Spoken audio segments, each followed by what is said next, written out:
And good morning, folks. Welcome back. I hope you're having a good morning as we come into the trading day.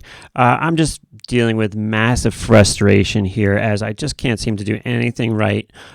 We've seen the NASDAQ selling off this morning, kind of attempting to pull things down, but really the E-minis and the Dow, actually strong Dow futures up almost 250 now, with E-minis up 13, and the NASDAQ it's just another one of these kind of like fades to the upside here. And as I said, I'm really frustrated. Let's take a look at what happened yesterday to kind of elaborate on my frustration here.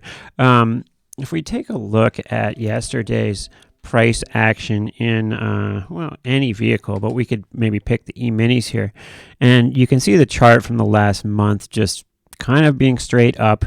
And for some reason, I have the inkling to fight this, which I don't understand, because usually I'm just neutral, but in my mind, I have the inkling to fight this. And here's that price action we can see so far today, just chopping sideways in this kind of range here. But if we back that up to yesterday, or the last couple of days, you can see we had this down move yesterday morning, right?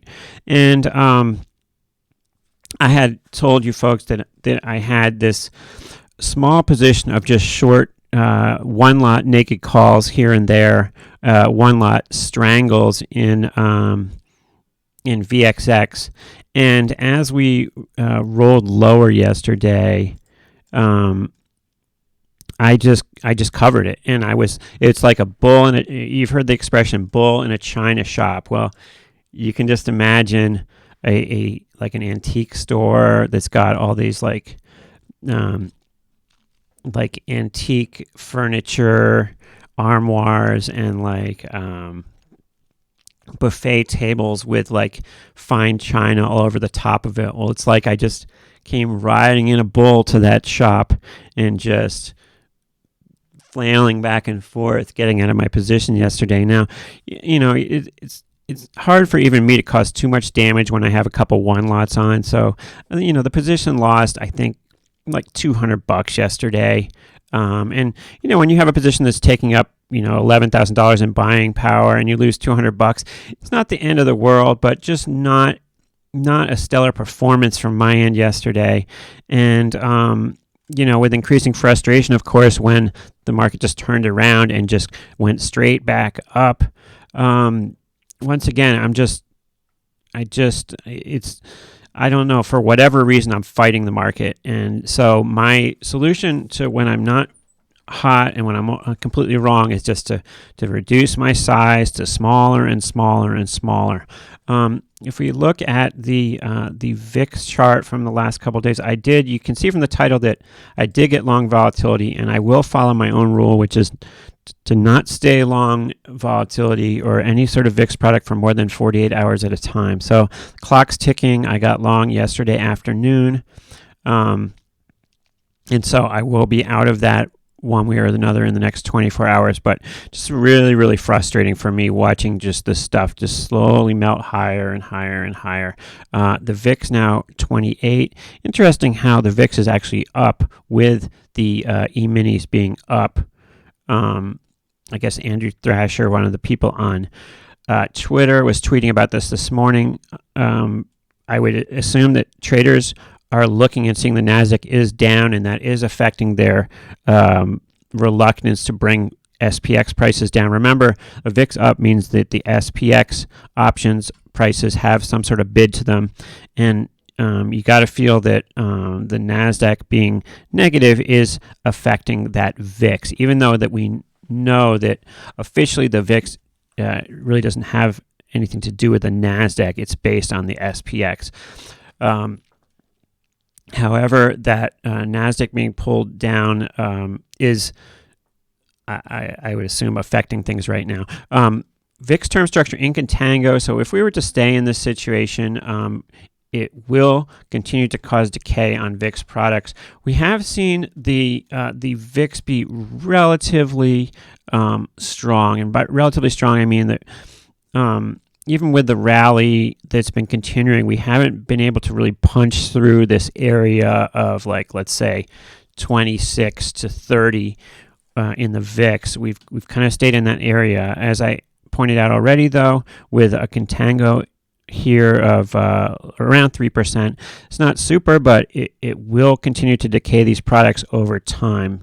But the way I chose to get long volatility does counteract that in a sense. What I did was I bought some out-of-the-money call spreads in VXX. Now, VXX, like all volatility products, has a skew.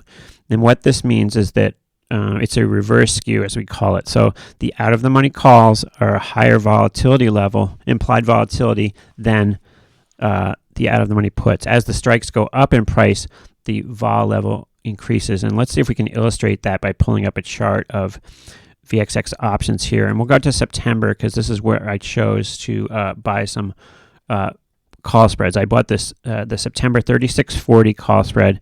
I paid somewhere around $1.09 average. I bought some paying $1.10, and I bought some paying $1.08. But if we pull up a chart of implied volatility, what I'm doing is I'm going to lay out under Thinkorswim here. And if we pull up the far left corner here is going to give you implied volatility for options. And you can see as we move up through the strikes, this number is increasing. So at the money here, 33 or 34 would be at the money, 93. And as we move up, it's going 94, 96. So this is an advantageous spread to put on, in that the option we're buying has a lower implied volatility than the option we're selling. So that, in a sense, in my mind, this is a good trade to take if you are going to be long volatility. Now, remember, a lot of things are going against me being long volatility. The primary one being contango right now. This is not a leveraged product, so we're not dealing with like the beta drift, but we are dealing with contango A and B, just the nature of the VIX term structure. Remember, if we go back to the VIX term structure here, the VIX is lower than the futures, right? So that is, people get confused when they talk about like contango and how it works and how all this stuff works, but it's very simple to describe it as the VIX right now is 28.13. The futures are 29.35, and this future has to come down to the VIX by expiration. Now, expiration is quite some time off, over 20 days off, but that all being said, the future is still higher than the VIX, and thus there is pressure on this future to move towards the VIX over time, and that's working against me if I'm long volatility. The VIX could move either direction. It's going to most likely continue to move lower, though, as we rally. So there's a few things going against me having a long volatility position right now. The VXX was around 33.80 when I bought the spread. So that kind of gives me a point in my mind of where a break even is. The other thing I would say about this long volatility trade is I know how much I can lose. I spent about $3,000 and change on this spread. Remember, if I paid $1 30 times, that would be exactly $3,000. I paid $1.10, so a little over $3,000. And so the worst thing that can happen, thus, is that over 113 days, I can slowly lose that $3,000. But my feeling is that we will get a pop in volatility at some point, and if it doesn't happen, it doesn't happen. Ways to actually hedge this, however, and the other point about this trade is that if you're paying $1 for a spread that could be worth $3, you do have the potential, if everything worked out right, if we actually did spike today or something, of turning that $1 into $3, so tripling your money. So when you are buying something that's less likely to happen, it does set up the odds where you would make multiples of your money if it does happen in many cases, and that's the case here. When you're betting $1 on a $3 potential spread, you could the best case scenario would be would triple that $3,000 if we were to spike. But in the meantime, there's stuff that we could do against this. Principally sell something. So if we were to look at maybe to June options, June 5 expiration in 8 days, conceivably spread, if we were to sell, let's say for example, okay, so this spread is giving us a delta of long 218. So to do something against this, we could conceivably sell, let's say, some of these June 36 calls. What if we sold a couple of those for $1? Let's say we sold 2 of these June 36 calls. I'm going to pull it up in our Analyze tab.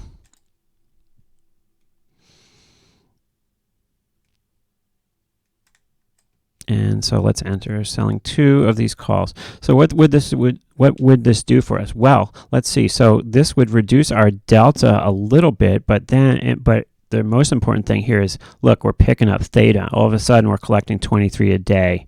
What if we were to sell 3 calls? Now, remember, selling naked calls here is creating risk, and if we did spike really high, we essentially have unlimited risk here. So if we were to move very, very high, this would get us into trouble eventually. So if I start cranking up on here the risk as we move higher. So if we were to sell 3 naked calls, we would start losing money at some point. And maybe the best way to look at this is with a visually looking at it. So here it's going to show our break-even point. If we were to sell 3 calls against this,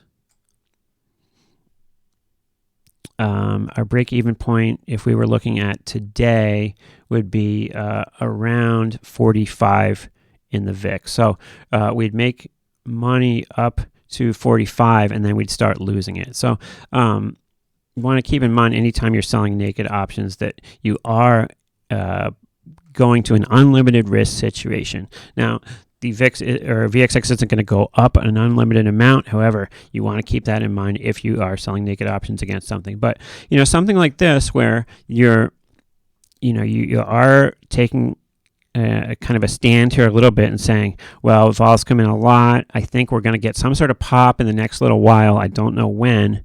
If by putting the spread on, which kind of has edge because the option you're selling has a much higher volatility than the option you're buying, you're putting yourself in a more advantageous position than, say, simply just, straight out buying a TVIX, or even worse, straight out buying calls. Buying a spread and then selling something against it, you're reducing the cost basis of that trade by a lot. So kind of like this, it's kind of the only problem with selling calls against this is it does start to change the calculus of that, it limits the amount of money you can make if we really do spike, but it is kind of hedging your bet, which is a good thing. And I like the feeling of collecting money every day, regardless of what the market does. So these are things I'm going to be considering as we move forward today. Both, should I take off this trade, or should I sell something against it? These are things I'm looking at. Yesterday we did close, I think VXX closed around 33 even. It might have been like 33.10. So we are slightly higher as we came in today, but not by much. Oh, here it shows closed 33.15. Right now we're 33.27. So we're slightly higher today, but not by much. I think the position lost on this spread lost 200, and it shows right here actually $267 yesterday. So once again, frustrating day for me. You can't win them all, but just not a pleasant experience. As far as the YOLO position, I really like that. I kind of pared it back a little bit yesterday, but I'm essentially very small. I own 2 calls and 2 puts to make a sum total of just kind of a very small kind of like straddle thing here. You can see paying $3 a day showing long 30 deltas here, but down, down a buck, I'm short deltas, up a buck, I'm long deltas. I like this. It's a cheap, very cheap straddle to own, and we'll just continue to monitor that position.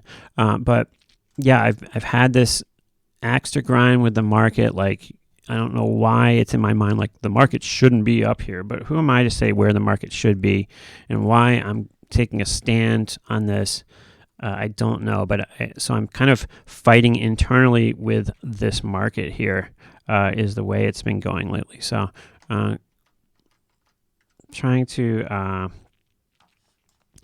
of trade my way out of this, but until I am doing better, I'm just going to stay small as possible. All right, so let's just check in really quick here and see what else is going on. Not a whole lot of news stories today. Very frustrating seeing all of this. There's another, more of this like racism stuff popping up. It's really frustrating to see all this racism stuff popping up. We all know it's there, but just seeing it over and over again popping up is frustrating. If you follow on Twitter, there is like a oh, that's weird. My Twitter is not working. There was like a this guy at a gym, and like he sees like black people in his gym, and he's like going to call 911. And it turns out these guys had a trading firm and just moved into the building. And this guy like is confronting them. It seems fairly obvious that he wouldn't be confronting them if they were white. So just more frustration from people. But like I said, not all that surprising, I suppose. All right, well, let's check in and see. Let me just take a quick look at the chat before I leave here. I hope you guys are doing okay today. Hey, what's up, Brent? Hey, what's up, Spencer? Yeah, just long a little. You didn't miss much, Brent. Just long a little bit of. I bought some September spreads in VXX to get long just a little bit. I think I'm going to trade something against it. Like I said, if you're going to get long volatility, it's not a bad way to go buying out of the money call spreads, because you are taking advantage of that skew where the option you're buying is cheaper than the option you're selling on a skew. Now, I know my old risk manager is whispering. I can hear his voice right now saying to me, which is very, very true, the point that I should be making as well, which is that it is no real volatility unless you're selling something against it. So, yeah, the spread kind of hedges itself a little bit, but if I am not somehow hedging this delta neutral, i.e. selling VXX underlying against this spread, when I look at the implied volatility numbers, they aren't really real, because if you're not hedging a trade, you're not actually locking in any sort of volatility level. So where it's interesting to say, okay, well, I'm buying here a 93 and selling a 96, actually this is getting me long delta. So I'm not locking in any sort of volatility here. If I were to sell, say, the 200 VXX against this, right, like 220 shares of VXX against this, then you could say, okay, I did lock in this little bit of volatility edge. You could put that in your position, and then as you traded other volatility levels and locked in other stuff, you could start to accumulate edge against your position. But when you're just, if you just like look at a call on a screen and say, oh, well, that's 100 vol, and you buy that call, you're not capturing any sort of volatility because you haven't hedged it against anything yet. You could argue that buying a call vertical like this, you're partially hedging yourself, but since it's a one-to-one spread and the delta of the 36 call is higher, obviously, than the 40 call, unless I did it some sort of ratio where I was selling enough more of the 40 calls to kind of hedge me delta neutral here, then I'm not really locking in volatility edge because I haven't really hedged the trade. So that's kind of where we are. Once again, I will not go against my own rule, which is that I will not stay long volatility more than 48 hours at a time. If it doesn't work, it doesn't work. So what? Move on. But it doesn't make sense to, we all have to have rules. I was watching this Greg Gossett channel yesterday, and he trades very differently than I do. He has a methodology based on technical analysis and very interested in where we stand on charts as far as moving averages, relative strength indicators, and whatnot. And he works within that framework. I have my own framework that I work within. And, if you just come out there and start trying to trade, and, there's a vast universe of financial products out there to trade, right? So if you just walk in and have no rules and no methodology, I have to imagine it's got to feel overwhelming, all the things you could possibly do trading wise, and it must be overwhelming to, like, what button do I press, where do I go? Each of us has to develop our own methodology. For me, there's only the constraints I put on myself. There's only a limited number of things I can do. And I've developed those rules for myself over time to kind of keep me safe.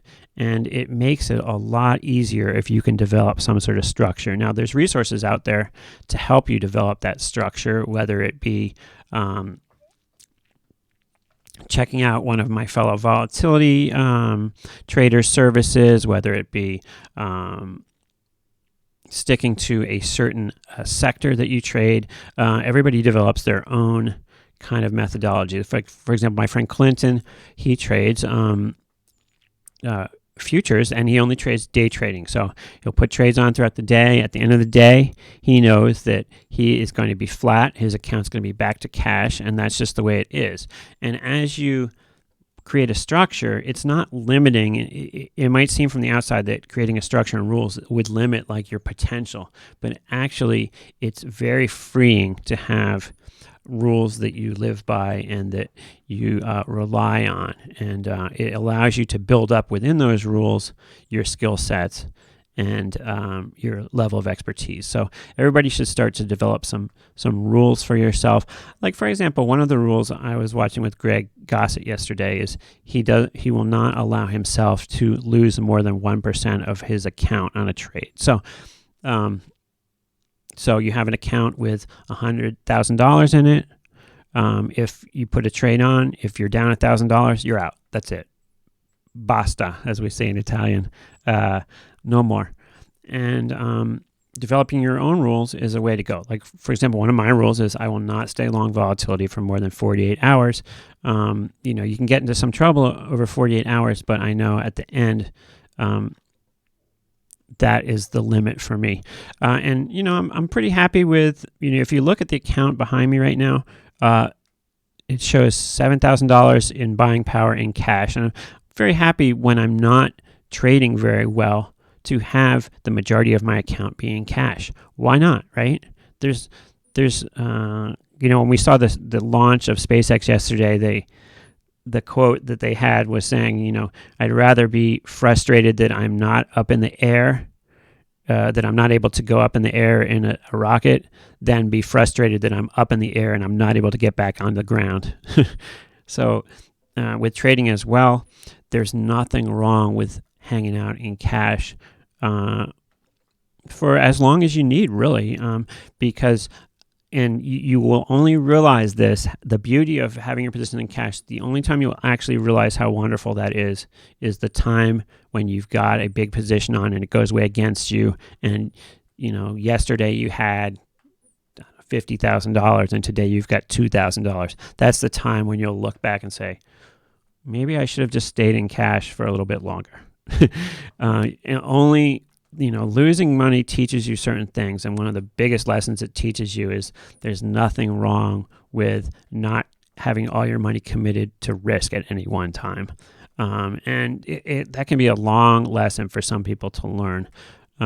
But yeah, the experiment with UVXY short one lot of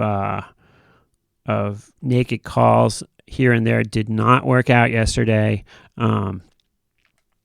I sort of, like I said, kind of butchered the position just didn't like it and wanted to get out of it as soon as we saw the first signs of like volatility popping. I wanted out, and so that goes along with like the kind of theories around knowing yourself, knowing what you feel comfortable with, knowing how you're going to react to certain moments. And, I just don't want to risk my account on any one trade. And I don't want to be naked short options.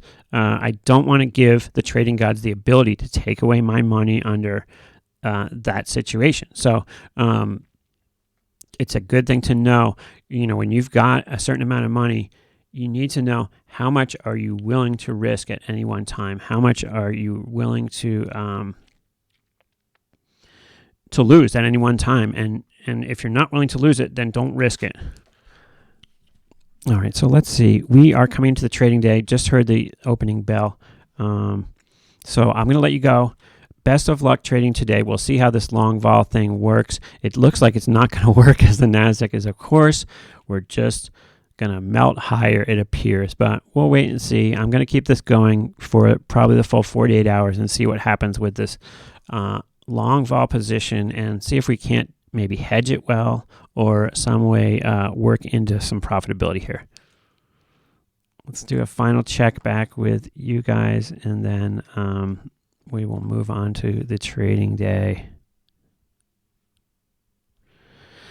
Brent says the divergence between the market and the economy is getting to all of us. Strange times. Yes, and we did see that. That I don't know if you guys saw that exchange on CNBC yesterday between Andrew Ross Sorkin, with the two guys on there. The thing with that is it's a very common thing that people are fighting about this stuff, and really the bottom line here is that the market is up a lot and has recovered a lot, and people have different reasons for this. There was a tweet yesterday from my buddy Chart Guys Dan talking about how it doesn't matter why it's up, I just trade it, and that's a fair enough point. But I would say to those who are saying that, well, it's inevitable, the economy was coming back, there was never anything to worry about, that the economy, the market is being pumped.